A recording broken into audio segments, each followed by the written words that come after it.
Shalom, kita berjumpa lagi dalam ibadah streaming pada saat ini. Mari kita persiapkan hati kita, nanti kita akan memasuki ibadah perjamuan suci. Mari kita berdoa. Tuhan, terima kasih kalau kami boleh beribadah streaming pada saat ini. Ini semua adalah karena kasih karunia-Mu. Engkau sudah memelihara kami, Engkau sudah menjaga kami, Engkau sudah melindungi kami Tuhan. Tuhan, kami akan mempersiapkan hati kami untuk bersekutu dengan tubuh dan darah-Mu. Terpujilah nama-Mu Tuhan, iblis dan roh jahat yang ingin mengganggu jalannya ibadah. Di dalam nama Tuhan Yesus Kristus, kami usir keluar. Darah Yesus hancurkan setiap pekerjaan iblis dan roh jahat. Terpujilah nama-Mu Tuhan, pimpin ibadah ini dari permulaan sampai pada akhirnya. Di dalam nama Tuhan Yesus Kristus. Haleluya. Amin. Shalom Bapak Ibu yang terkasih dalam Tuhan, kembali lagi kita beribadah, kita memuji Tuhan, kita mengagungkan nama Tuhan, dan kita mau katakan, oleh darah anak domba, oleh darah anak domba, oleh kesaksian kita, iblis dikalahkan, kuasanya dihancurkan oleh darah anak domba. Katakan oleh darah anak domba, oleh darah anak domba, oleh kesaksian kita, iblis dikalahkan, kuasanya dihancurkan oleh darah anak domba. Sekarang telah tiba keselamatan dan kuasa dan pemerintahan Allah kita, dan pemerintahan Allah kita, kuasanya yang diurapikan, karena telah dilemparkannya para pendapat kita. Sekarang telah tiba, sekarang telah tiba keselamatan dan kuasa, pemerintahan Allah kita, kuasanya yang diurapikan, karena telah dilemparkannya para pendapat kita. Oleh darah anak domba, oleh kesaksian kita, iblis dikalahkan, kuasanya dihancurkan oleh darah anak domba. Sekali lagi katakan, oleh darah anak domba, oleh kesaksian kita, oleh kesaksian kita, iblis dikalahkan, kuasanya dihancurkan oleh darah anak domba, oleh darah anak domba, oleh kesaksian kita, oleh kesaksian kita, iblis dikalahkan, kuasanya dihancurkan oleh darah anak domba. Oleh kesaksian kita,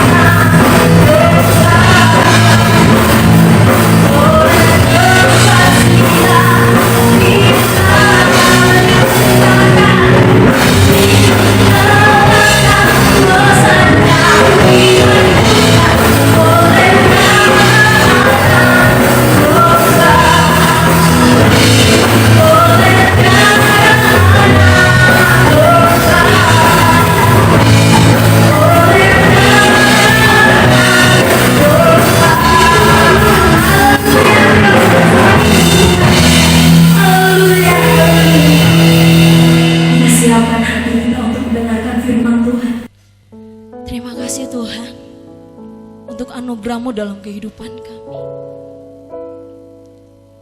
Oleh karena kuasa salib-Mu, hidup kami diubahkan Tuhan.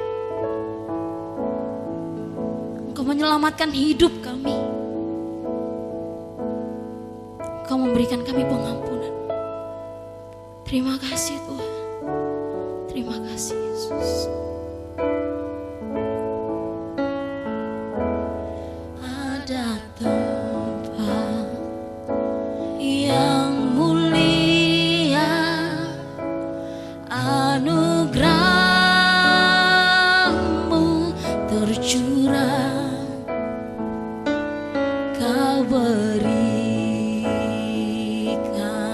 hidup-Mu sebagai ganti dosaku. Lebih dari yang kukira, lebih dari yang kukira, pengampunan yang kuterima,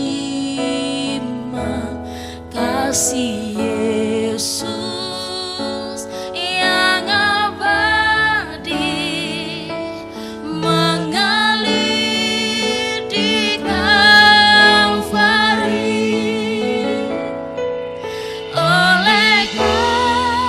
Oleh karena salib-Mu Tuhan, seluruh hidupku milik-Mu Tuhan.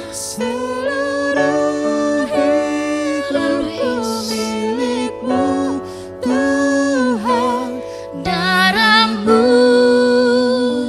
sucikanku, kuasa salib-Mu pulihkanku.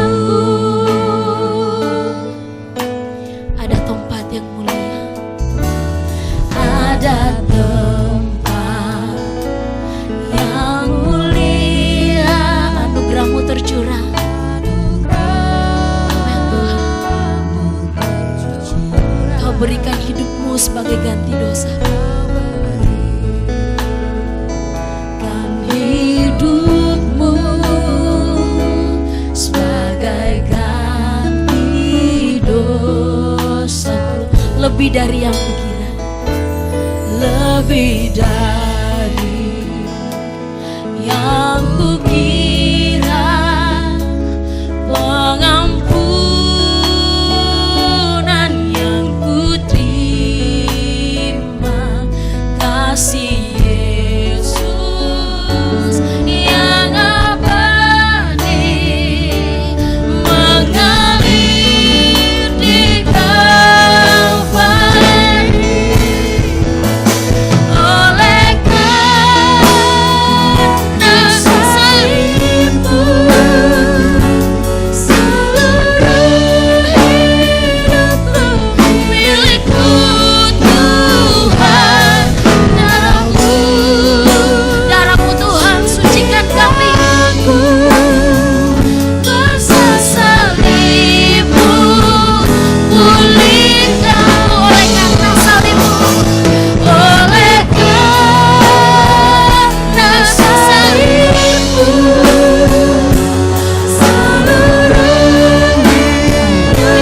seluruh hidupku milik-Mu Tuhan.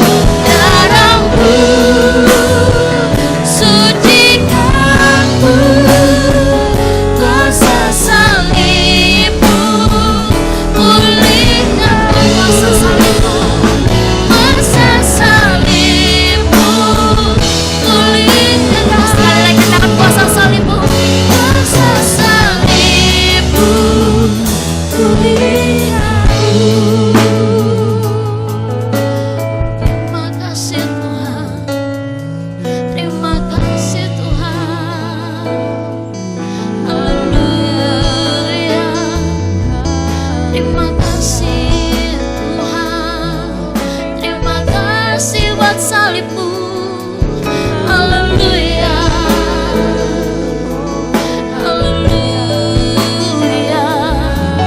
Yesus Tuhan, kami bersyukur, kami bersyukur. Terima kasih Tuhan.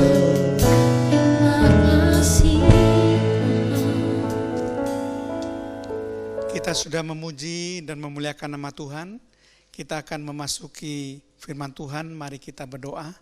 Tuhan, kami sudah memuji dan memuliakan nama-Mu. Kami percaya segala puji-pujian kami boleh menjadi persembahan dupa yang harum di hadirat Tuhan.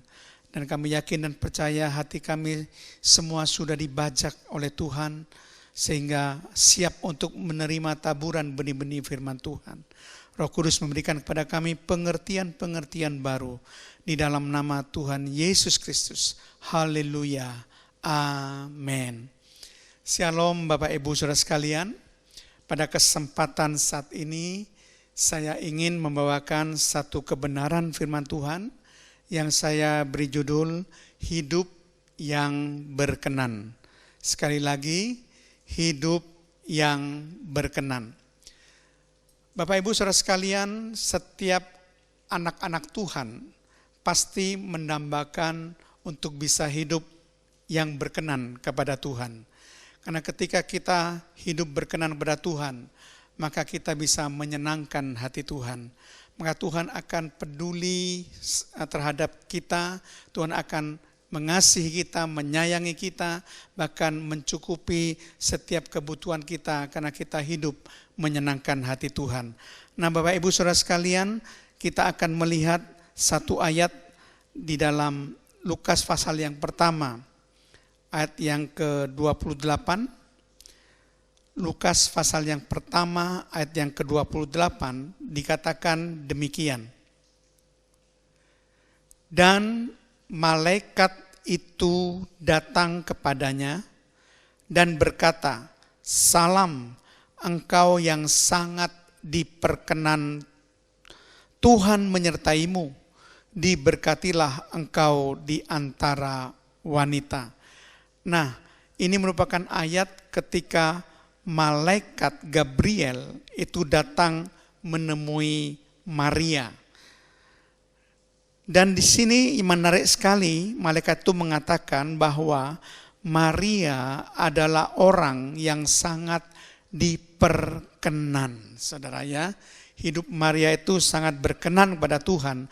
Bahkan ditegaskan lagi dalam Lukas pasal yang pertama, ayat yang ke-30, di situ dikatakan, dan malaikat itu berkata kepada Maria, "Jangan takut Maria, sebab engkau telah mendapat perkenanan Allah."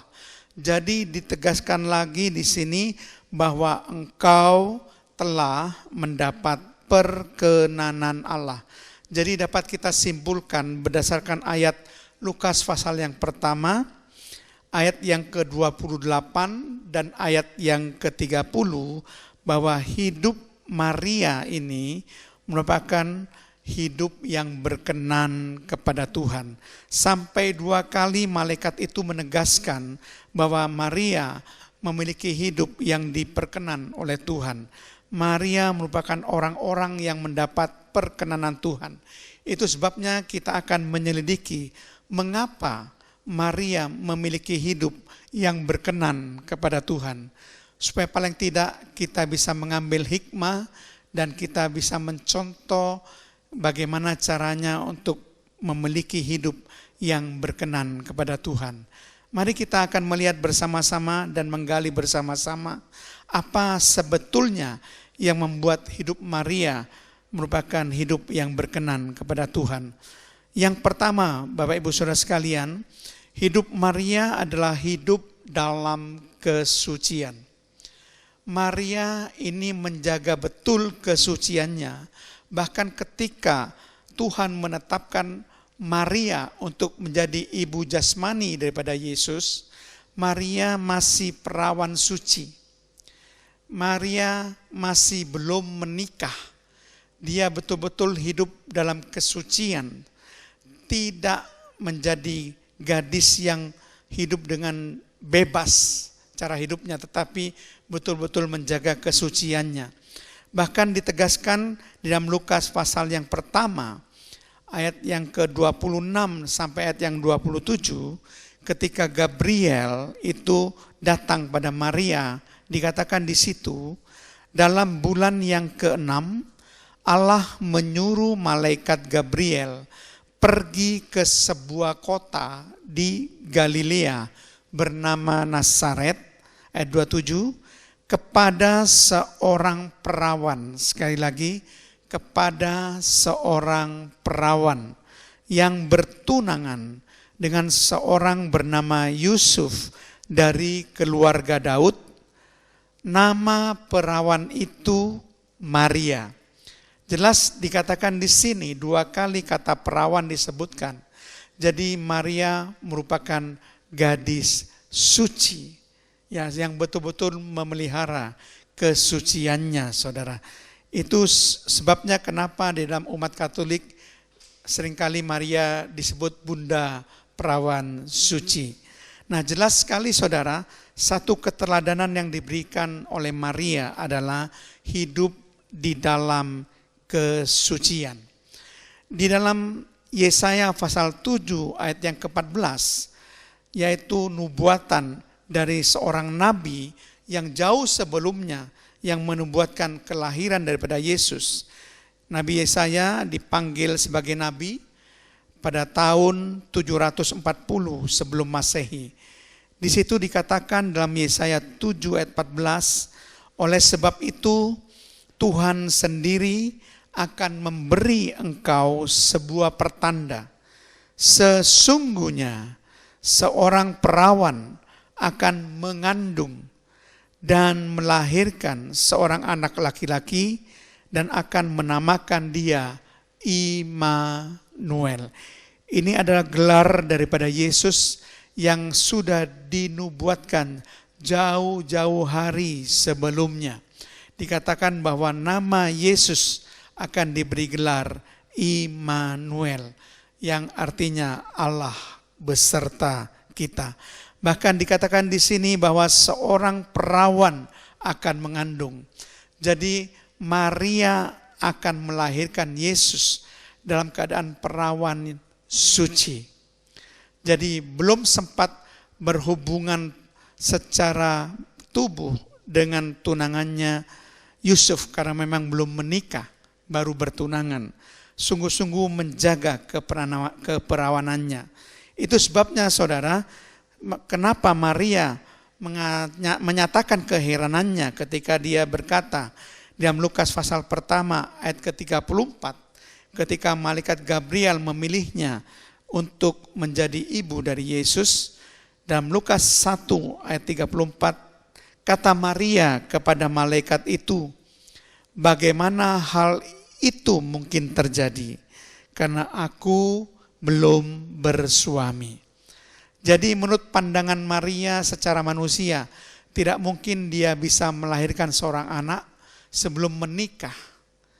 Padahal ini adalah suatu karya keilahian dari Allah, di mana Maria mengandung oleh karena Roh Kudus. Jadi Roh Kudus yang membuat Maria bisa mengandung bayi Yesus dan melahirkan Yesus. Jadi teladan pertama yang kita bisa teliti dari kehidupan Maria, kenapa Maria memiliki hidup yang berkenan kepada Tuhan, karena Maria hidup di dalam kesucian. Maria hidup di dalam kekudusan. Memang ada perintah Tuhan kepada kita semua bahwa kita supaya hidup kudus sama seperti Tuhan yang adalah kudus. Itu sudah bisa lihat di dalam 1 Petrus 1 ayat 15-16. Itu ada perintah yang sangat jelas supaya kita hidup kudus sebab Tuhan kita adalah kudus. Kalau kita ingin hidup berkenan kepada Tuhan, maka kita hidup harus di dalam kekudusan. Hidup menjaga kekudusan, maka hidup kita akan berkenan pada Tuhan. Itu yang pertama yang kita bisa gali, bisa kita teliti dari kehidupan Maria. Kenapa hidup Maria boleh berkenan pada Tuhan. Kemudian yang kedua saudara, kalau kita gali dan teliti kembali kehidupan Maria ini, ternyata hal yang kedua yang membuat hidup Maria ini berkenan kepada Tuhan itu karena Maria hidup dalam iman. Maria hidup dalam iman.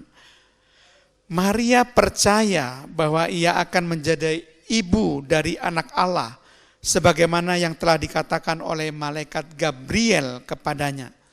Meskipun hal itu bertentangan dengan logika, mana mungkin secara manusia bahwa seorang perempuan bisa melahirkan anak kalau dia tidak menikah, kalau dia belum bersuami. Tetapi Maria menempatkan imannya di atas logikanya, bahwa ia percaya bahwa bagi Allah tidak ada yang mustahil.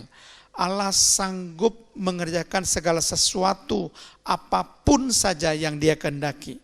Sekalipun secara manusia itu merupakan hal yang mustahil, tetapi bagi Allah itu merupakan hal yang tidak mustahil. Bagaimana jawab Maria itu sangat jelas sekali dalam Lukas pasal yang pertama, ayat yang ke-35, dan kemudian nanti kita akan sambung dengan ayat yang ke-37. Demikian bunyi firman Tuhan. Jawab malaikat itu kepadanya, Roh Kudus akan turun atasmu dan kuasa Allah yang maha tinggi akan menaungi engkau. Sebab itu anak yang akan kau lahirkan itu akan disebut kudus, anak Allah. Dalam ayat yang ke-34 tadi Maria sempat bertanya, bagaimana hal itu mungkin terjadi karena aku belum bersuami. Kemudian malaikat Gabriel itu menjawab kepada Maria, Roh Kudus akan turun atasmu dan kuasa Allah yang maha tinggi akan menaungi engkau. Jadi ini adalah perbuatan Allah sendiri yang membuat Maria bisa mengandung. Karena buah kandungan Maria adalah buah kandungan dari Roh Kudus. Nah, bagaimana iman Maria yang sangat luar biasa ini dinyatakan dengan pernyataannya dalam ayat yang ke-37 dikatakan bahwa sebab bagi Allah tidak ada yang mustahil. Maria tahu, saudara, memang secara manusia tidak mungkin karena dia belum bersuami. Tetapi setelah diberitahu oleh malaikat Gabriel bahwa Roh Kudus yang akan turun ke atasnya dan membuat segala sesuatu bisa terjadi, dia percaya. Karena bagi Allah memang tidak ada yang mustahil.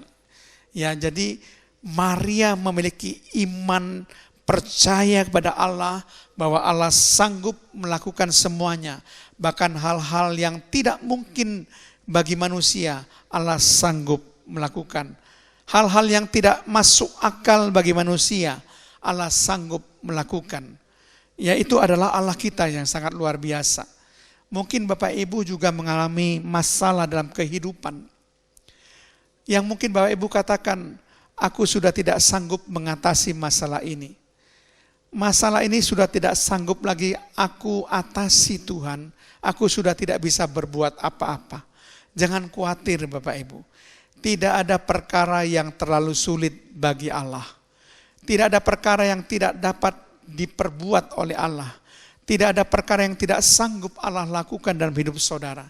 Kalau saudara punya iman sama seperti Maria, maka disebutkan bagi Allah tidak ada yang mustahil. Jadi ayat ini itu mengungkapkan iman dari Maria yang sangat luar biasa sehingga hidupnya boleh diperkenan oleh Allah. Kalau yang pertama tadi, karena Maria hidup dalam kesucian, dia selalu menjaga kekudusan dan kesuciannya. Yang kedua karena Maria hidup dalam iman, saudara. Kemudian hal yang ketiga, kalau kita gali dari pengalaman hidup Maria, mengapa hidup Maria berkenan kepada Tuhan? Karena hidup Maria itu adalah hidup dalam kehendak Allah. Jadi sekali lagi karena Maria hidup dalam kehendak Allah. Jadi kalau saudara perhatikan, bahwa sungguh sangat luar biasa sebenarnya respon Maria ketika ia dipilih oleh Tuhan untuk melahirkan Yesus. Kalau kita perhatikan, resiko yang akan dihadapi Maria itu sebenarnya sangat tinggi, saudara. Tidak gampang dan tidak mudah menerima penetapan daripada Tuhan untuk dia menjadi ibu Yesus. Jelas dia akan menghadapi rasa malu. Bagaimana orang yang tidak bersuami bisa mengandung. Kemudian juga dikatakan bahwa hidup Maria akan terancam oleh hukuman mati. Karena ada hukum Yahudi, orang yang berzina itu akan dirajam. Orang yang hamil di luar nikah itu akan dirajam kalau dia berzina dan belum bersuami. Jadi ancaman-ancaman itu kemungkinan bisa datang. Belum lagi cemohan masyarakat. Bagaimana dia bisa hamil sebelum menikah. Jadi banyak hal sebetulnya yang tekanan berat yang akan dihadapi oleh Maria. Tetapi dia hidup menuruti kehendak Tuhan. Kalau Tuhan sudah menetapkan Maria menjadi ibu Yesus, dia siap mengambil resiko apapun demi menuruti kehendak Allah. Itu sebabnya dengan satu ketegasan Maria mengatakan dalam Lukas pasal yang pertama ayat yang ke-38 dikatakan di sini, kata Maria, sesungguhnya aku ini adalah hamba Tuhan. Jadilah padaku menurut perkataanmu itu. Lalu malaikat itu meninggalkan dia. Perhatikan di sini saudara, Maria mengatakan sesungguhnya aku ini adalah hamba Tuhan. Sebagai seorang hamba, dia tidak punya hak untuk membantah tuannya. Karena kata hamba dipakai kata dolos. Sebetulnya lebih tepat dikatakan budak, saudara. Tidak punya hak selain tuannya yang menentukan hidupnya. Itu sebabnya dia menjadikan dirinya, memposisikan dirinya sebagai seorang hamba yang taat pada apa yang dikehendaki oleh tuannya. Apapun yang tuannya mau dia taat dan memposisikan dirinya sebagai seorang hamba Tuhan. Dan kemudian dia katakan, jadilah padaku menurut perkataanmu itu. Jadi dia sungguh-sungguh mengikuti kehendak Allah yang menghendaki dia untuk melahirkan Yesus secara jasmani. Jadilah padaku, maksudnya jadilah aku menjadi ibu Yesus. Jadilah aku untuk melahirkan anak Allah yang dikandung oleh Maria karena buah kandungan Roh Kudus. Jadilah aku sekalipun ada resiko yang harus aku tanggung. Jadilah padaku sekalipun aku harus menghadapi ancaman hukuman mati. Jadilah padaku meskipun aku menghadapi cemohan dari masyarakat. Itu hebatnya Maria. Dia sungguh-sungguh hidup dalam kehendak Allah. Dia sungguh taat pada kehendak Allah. Ketika Allah menghendaki dia dan memilih dia menjadi ibu Yesus, dia taat 100% kepada kehendak Allah. Dia mengikuti kehendak Allah. Itu alasan ketiga kenapa hidup Maria itu dikatakan diperkenan oleh Allah. Kenapa hidup Maria itu berkenan kepada Allah. Tadi kita sudah melihat bahwa Maria hidup dalam kesucian. Kemudian Maria hidup dalam iman. Dan yang ketiga, Maria hidup dalam kehendak Allah. Kemudian yang keempat, yang terakhir. Karena Maria hidup dalam pujian dan pengucapan syukur kepada Allah.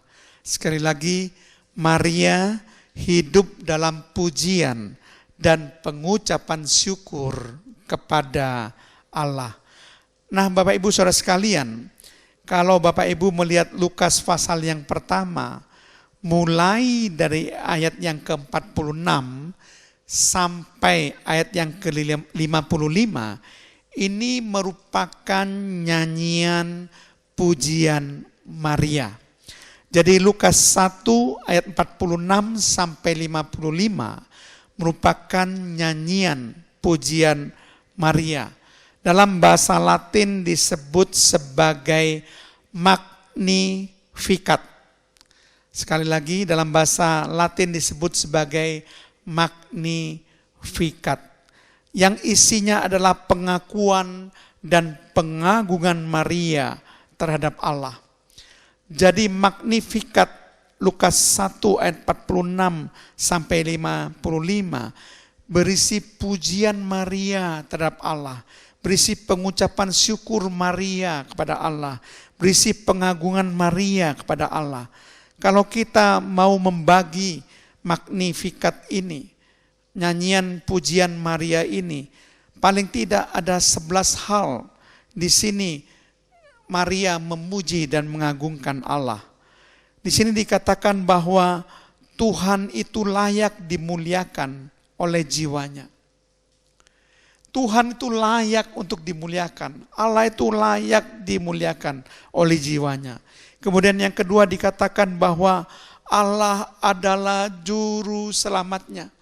Maria betul-betul mengakui bahwa Allah itu adalah juru selamatnya. Kemudian yang ketiga dikatakan bahwa Allah itu selalu memperhatikan hambanya. Allah itu selalu memperhatikan hambanya. Kemudian yang keempat dikatakan Allah adalah yang maha kuasa yang melakukan perbuatan besar. Jadi Maria mengakui, mengagungkan bahwa Allah adalah yang maha kuasa yang melakukan perbuatan besar. Kemudian yang kelima, Maria mengakui bahwa Allah adalah kudus. Allah adalah kudus. Itu pengakuan Maria dalam pengagungannya kepada Allah. Kemudian yang keenam, di sini dikatakan bahwa Allah adalah pemberi rahmat turun-temurun. Jadi Allah memberikan rahmat kepada turun-temurun daripada anak-anaknya, pada hamba-hambanya. Secara turun-temurun rahmat itu diberikan oleh Allah. Kemudian yang selanjutnya dikatakan Allah berkuasa juga untuk mencerai-beraikan. Allah berkuasa untuk mencerai-beraikan. Kemudian juga dikatakan Allah berkuasa untuk menurunkan dan meninggikan. Jadi saudara bisa diturunkan derajat saudara oleh Allah dan saudara bisa ditinggikan derajat saudara oleh Allah. Kalau saudara hidup dalam kesombongan, engkau akan direndahkan oleh Allah. Engkau akan diturunkan oleh Allah. Tetapi kalau barang siapa hidup dalam rendah hati, dia akan ditinggikan oleh Allah. Saudara akan diangkat oleh Allah, saudara. Karena memang Allah berkuasa untuk menurunkan dan meninggikan. Selanjutnya lagi dikatakan bahwa Allah melimpahkan segala yang baik. Jadi segala yang baik itu dilimpahkan oleh Allah dalam kehidupan kita. Kita bersyukur, saudara. Ini suatu kenyataan yang Maria puji-pujikan, agung-agungkan terhadap Allah. Ditulis bahwa Allah itu melimpahkan segala yang baik. Kemudian dikatakan bahwa Allah itu menolong. Allah itu suka menolong setiap hamba-hambanya, saudara. Dalam kesulitan saudara, dalam masa-masa ini, ingat bahwa Allah itu suka menolong saudara. Dia tidak akan membiarkan saudara. Kemudian selanjutnya dikatakan Allah mengingat segala janjinya untuk selama-lamanya. Jadi dalam nyanyian pujian Maria ini, kalau saudara lihat dan teliti, itu ada 11 hal yang diungkapkan oleh Maria dalam pengagungannya kepada Allah. Bahwa Allah itu layak dimuliakan oleh jiwanya. Bahwa Allah adalah juru selamatnya. Bahwa Allah itu memperhatikan hamba-hambanya. Bahwa Allah adalah yang maha kuasa yang melakukan perbuatan besar. Bahwa Allah adalah kudus. Bahwa Allah adalah pemberi rahmat turun-temurun. Bahwa Allah berkuasa mencerai-beraikan. Bahwa Allah berkuasa menurunkan dan meninggikan. Bahwa Allah berkuasa melimpahkan segala yang baik. Bahwa Allah itu berkuasa untuk menolong. Allah itu akan mengingat segala janjinya untuk selama-lamanya. Dia bukan Allah pendusta yang tidak mengingat janjinya. Sekali dia berjanji, dia pasti akan menepati. Nah, itu adalah firman Tuhan yang saya jelaskan, saya uraikan mengenai topik hidup yang berkenan. Mengapa hidup Maria itu berkenan kepada Allah? Alasan yang pertama, saudara, karena Maria hidup dalam kesucian. Alasan yang kedua, karena Maria hidup dalam iman. Alasan yang ketiga, karena Maria hidup dalam kehendak Allah. Dan alasan yang keempat, karena Maria hidup dalam pujian dan pengucapan syukur kepada Allah, dalam pengagungan kepada Allah. Nah, saudara sekalian, apakah kita memiliki hidup yang sama? Coba kita introspeksi hidup kita. Sudahkah kita hidup dalam kesucian? Coba Bapak Ibu periksa, apakah betul kita sudah hidup dalam kesucian? Sudahkah kita hidup dalam iman? Kita percaya betul 100% kepada Tuhan kita. Kita percaya Tuhan Yesus itu sanggup untuk melakukan apapun, bahkan hal yang mustahil dalam kehidupan saudara. Apakah kita hidup dalam kehendak Allah? Bukan melakukan kehendak kita sendiri, tetapi melakukan kehendak Allah. Apakah kita hidup dalam pujian dan pengucapan syukur? Atau hidup kita ini selalu bersungut-sungut kepada Allah? Hidup kita ini selalu berprotes kepada Allah? Tidak puas kepada Allah? Atau kita mengucap syukur kepada Allah? Atau hidup kita penuh dengan puji-pujian kepada Allah? Nah, mari Bapak Ibu, saya harapkan hidup kita boleh berkenan kepada Tuhan, sama seperti hidup Maria. Amin. Kita akan masuk di dalam acara perjamuan suci. Mari siapkan roti dan anggur. Kita akan doakan roti perjamuan ini. Tuhan, ini adalah roti perjamuan. Di dalam nama Bapa, Putra, dan Roh Kudus, di dalam nama Tuhan Yesus Kristus, berkati roti ini, supaya roti ini mempunyai kekuatan, memberikan kesehatan, ada kuasa kebangkitan dari tubuh Yesus. Tuhan, kami percaya Tuhan Yesus, sebelum kami bersekutu dengan tubuh-Mu yang dilambangkan oleh roti ini, ampuni dosa kami, supaya kami layak Tuhan. Demikian juga di depan ini Tuhan ada anggur, di dalam nama Bapa, Putra, dan Roh Kudus, dalam nama Tuhan Yesus Kristus, berkati anggur ini. Anggur yang sudah diberkati dalam nama-Mu, bukan anggur biasa lagi, tapi anggur ini adalah darah Yesus Kristus. Saudara sekalian, mari kita bereskan hidup kita sebelum kita bersekutu dengan tubuh dan darah Yesus. Minta ampun atas segala dosa-dosa kita. Bereskan segala dosa-dosa kita sebelum kita masuk di dalam perjamuan suci ini. Saudara sekalian, mari kita akan membaca nas firman Tuhan di dalam surat 1 Korintus pasal yang ke-11. Surat 1 Korintus pasal yang ke-11.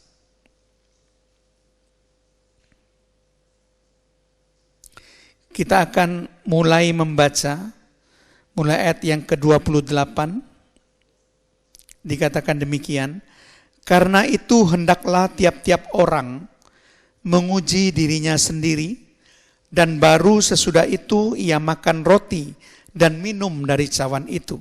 Ayat 29, karena barang siapa makan dan minum tanpa mengakui tubuh Tuhan, ia mendatangkan hukuman atas dirinya. Ayat 30, sebab itu banyak di antara kamu yang lemah dan sakit dan tidak sedikit yang meninggal. Firman Tuhan katakan, uji diri kita sendiri sebelum kita bersekutu dengan tubuh dan darah Yesus, sebelum kita makan roti dan minum dari cawan Tuhan, cawan perjamuan.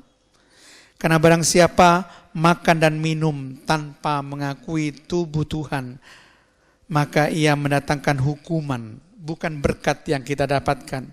Sehingga kalau kita tidak menghormati tubuh dan darah Yesus, maka dikatakan tubuh kita akan menjadi lemah, tubuh kita akan menjadi sakit, dan tidak sedikit yang meninggal karena tidak menghormati tubuh dan darah Yesus. Mari kita angkat roti dengan tangan kanan ke atas. Dan sesudah itu ia mengucap syukur atasnya, ia memecah-mecahkannya dan berkata, inilah tubuhku yang diserahkan bagi kamu. Perbuatlah ini menjadi peringatan akan aku. Bukankah roti yang dipecah-pecahkan ada persekutuan dengan tubuh Yesus? Haleluya. Mari kita makan dengan iman dalam nama Tuhan Yesus Kristus.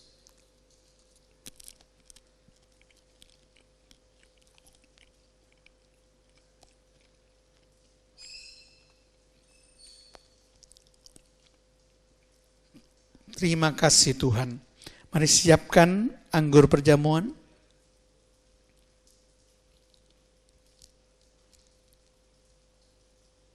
Kita angkat ke atas. Demikian juga ia mengambil cawan sesudah makan lalu berkata, cawan ini adalah perjanjian baru yang dimateraikan oleh darahku. Perbuatlah ini setiap kali kamu meminumnya menjadi peringatan akan aku. Bukankah cawan pengucapan syukur yang atasnya kita ucapan syukur adalah persekutuan dengan darah Yesus? Haleluya.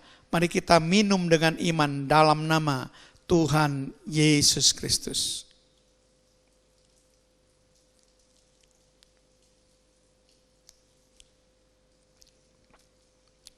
Terima kasih Tuhan, karena kami sudah bersekutu dengan tubuh dan darah-Mu. Kami percaya karya penebusan Yesus, kuasa penebusan Yesus itu berlaku atas kami.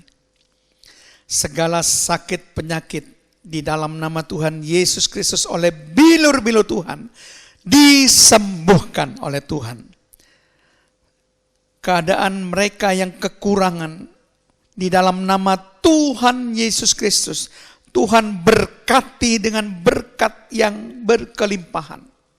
Segala kutuk-kutuk yang menaungi hidup para jemaat, di dalam nama Tuhan Yesus Kristus dihancurkan oleh darah Yesus dan diganti dengan berkat yang berkelimpahan.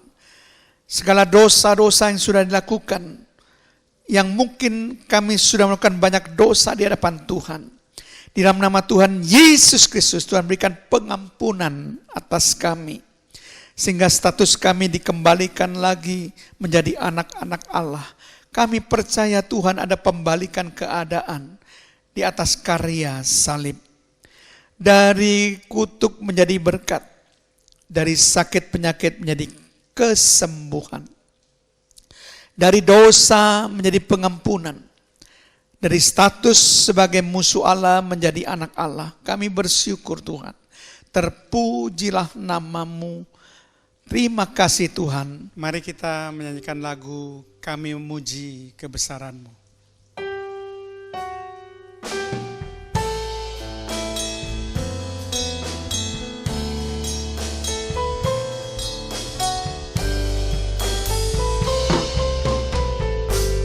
Kami memuji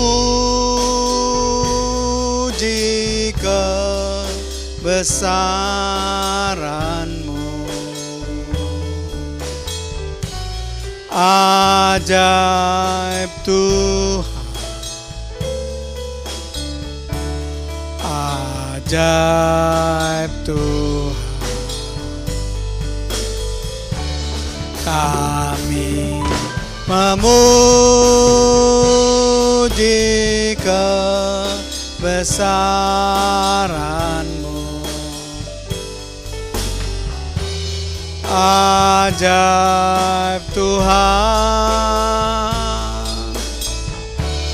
ajaib Tuhan, ajaib Tuhan, ajaib Tuhan.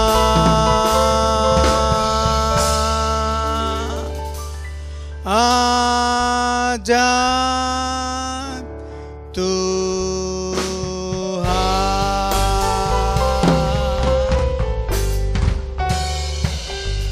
Terima kasih Tuhan, karena Tuhan sudah memimpin ibadah perjamuan suci secara streaming ini dari permulaan sampai pada akhirnya.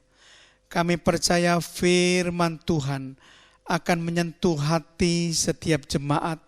Roh Kudus akan melawat pribadi lepas pribadi Tuhan, sehingga melalui kuasa firman-Mu, hidup kami semua boleh diubahkan. Biar kami semua boleh memiliki hidup yang berkenan di hadapan Tuhan.